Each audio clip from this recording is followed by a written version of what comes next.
order to get through this, we need a radical solution, something that has never been done in our lifetimes. In a way, Elon Musk gave us the answer. I was expecting a bigger, negative reaction to that, honestly. There we go, thank you.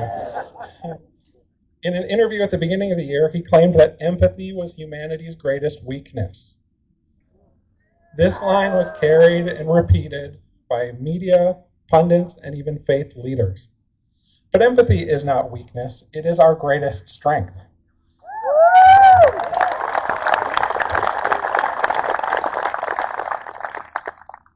It is the glue that holds any group of people together. No gathering can succeed, no city can be built, and no great project can be completed without that understanding. Less than a month after that, Musk was once again in the national spotlight, asking people to empathize for him. He never retracted his earlier statements. He knows the value of empathy, but like wealth, he wants to be the only one to benefit from it.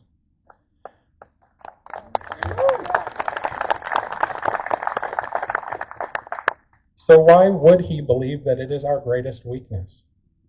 What do they have to fear from us standing together?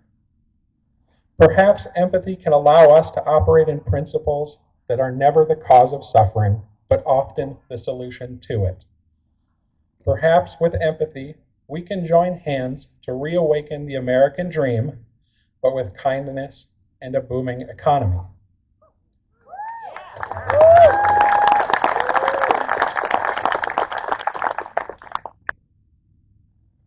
Even before they came down from the trees, our ancestors worked together and formed communities. Our ability to understand each other and work for our common good allowed us to thrive as hunter-gatherers. Love for one another is what has allowed our brains to grow so large that we've figured out how to form an advanced society, and we can do it again.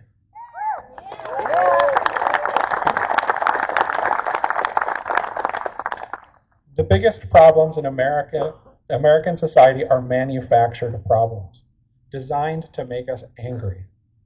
We already know how to solve them, but they are artificially propped up, used as the basis of argument in order to keep division high. They want us to fight each other about these issues without ever solving them. It is cheaper to simply house every homeless person than to leave them on the streets.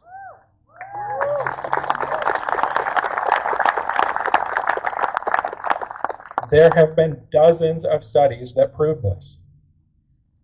But since we treat homelessness as a moral or individual failure rather than a societal one, we keep ignoring this in an attempt to teach them a lesson. It is cheaper to provide health coverage to everyone than to leave anyone out.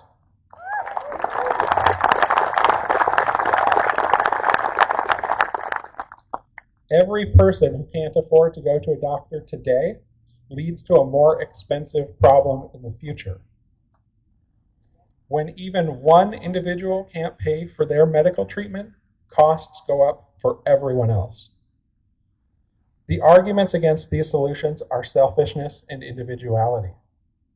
The question is always asked, why should I have to pay for this?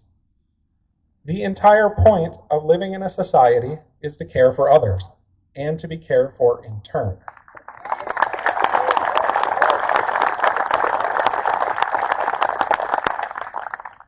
If the earliest humans treated every other person they met as enemies or rivals, we wouldn't be here today.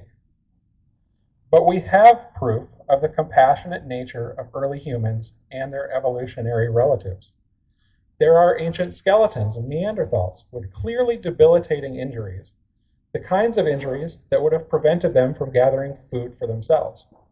But they lived through those injuries anyway, continuing on for years and decades afterwards because of the care they received from their communities.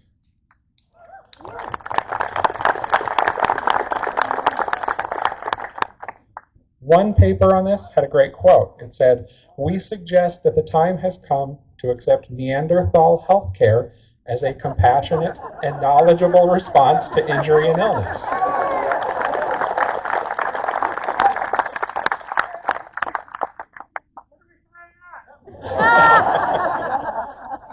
I know we can meet these caveman standards if we tried. We are bombarded day after day with fear, hate, and anger. It seeps into the cracks of our country, spreading them ever wider. In response, the most radical and rebellious thing we can do is to understand and love one another.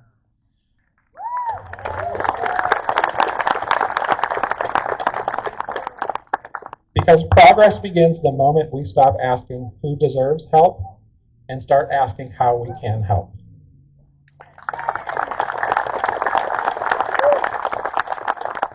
My name is Patrick Robb. I'm a working class person with a full-time job. I'm running for Congress for CA20, Vince Fong's district. I am not choosing to take any corporate PAC money or anything of the like. I rely entirely on small dollar donations from people like you.